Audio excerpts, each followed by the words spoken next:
Very similar to pseudo classes, we can also style pseudo elements in Tailwind. Look at this list we saw in the previous video, styled a little differently. The list has some styled numbers and this heading has a fancy decoration. To make something like this, we need pseudo classes. Let's start from here. To style these markers, we can use the marker variant on the parent. We can say marker and then add the styles that we wish. So let's say we change the color to text amber 600. You see the color changes. Change the marker font size as well. So say text SM and then say marker font semi-bold. Refresh. Yeah, or we can say marker bold as well. Alright. So this is a pseudo element that can be styled using Tailwind. So this is the same name as the variant. You see? Yeah, that's the pseudo element. Okay, for this heading style here, we actually need two elements, one on the left and one on the right, with each element of height, say 2 pixels, a background color, and width that expands throughout, as much as this entire width expands.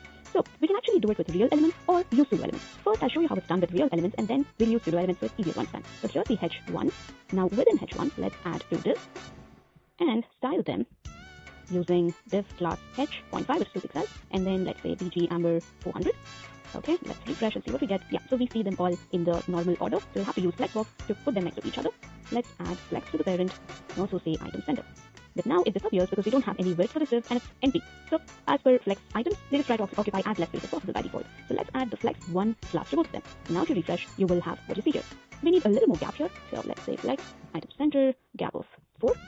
Okay, that looks good. Now these are real elements, but as a good practice, it's not really good to add real elements, empty ones, for just design purpose. That's where pseudo elements like before and after are used. So basically, you can use a before element for this and an after for this. What we do is here, let's say instead of using a real element, we'll add the same classes to the before instead using the before variant. So we say before h.5, before amber, bg amber 400, and before flex 1. Now we'll remove this. Let's see. Yep, we have the exact same result here. Let me do the same for after as well. I will copy this and select all before, change it to after, delete this, and yep, nothing changes.